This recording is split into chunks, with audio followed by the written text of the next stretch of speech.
Okay, so you notice the sample rod has a kit, like a small cut, which will match on a head drive support. So the correct way to install it Can you twist it in front of the camera so we can see? is this part. Okay. Okay, you can see. So you will do this a little bit. This is like a mandrel, same principle. Goes up, and it only fits one way. If you try to put it with a cut in a different place, you'll notice you have a gap here. It's not so. Slightly rotate it until it fits, and after that you keep it like this. You keep one hand. You have to hold. Let me see how I can do it to show you.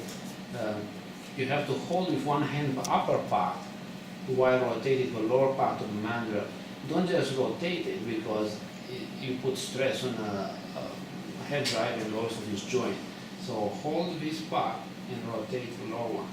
But you also hold the tail, the sample rod or tail, with one finger, because otherwise if you release from here, it will just fall off. So it's just get used to how to do it, okay? And same thing when you take it off, don't just undo the mandrel because obviously this will fall down, okay?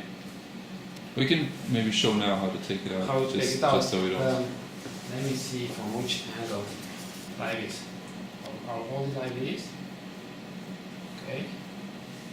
Like this, you can see? Yep. So, although I'm doing this, I still have control. So don't drop it, okay? Okay. So I'll put it back.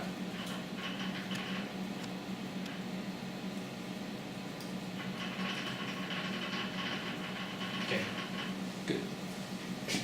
So sample is installed. Now I have to bring it in a position. The positioning with respect to detection coils, since you have two coils each side, you should be between these two coils, halfway between both sides, and also along the axis of the coils. Visually at the beginning, we'll put it in a correct position, and after that, we'll adjust it. So I noticed that I need to displace the whole assembly this side.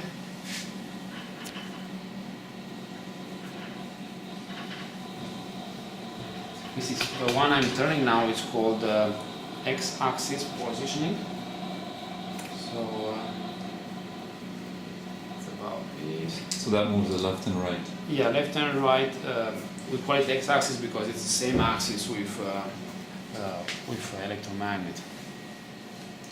So this is okay. It's between the two coils, and now I also need to move it forward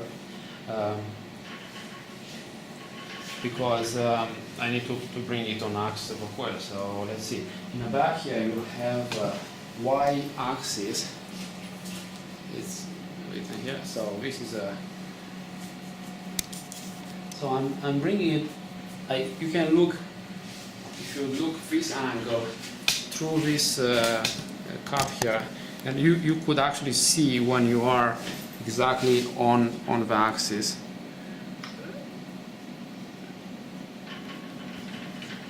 It's probably okay.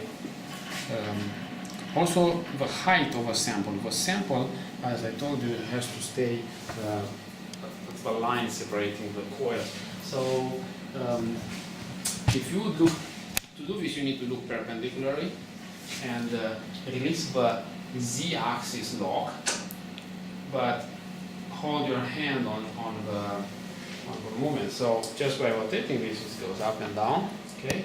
So you look perpendicularly, and it's about right. And now I'm going to lock it. So now visually, the sample is centered. I can turn it on, the head drive vibration. I can turn on from here or from software. It's the same function. And when it's on, obviously it's going to be a green light there. Let's say I can do it from software as well. ESM drive. If I click on where it says on, it's going to turn off, so it's like a toggle button. Wait. I'll do it again. Okay.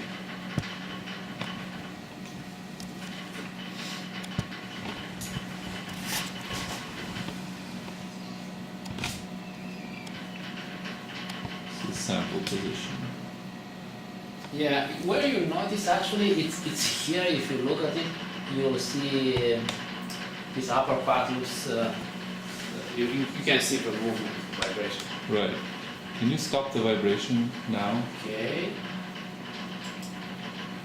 So now it should be off. Yep. And if I turn it back on, Okay. now it's back on.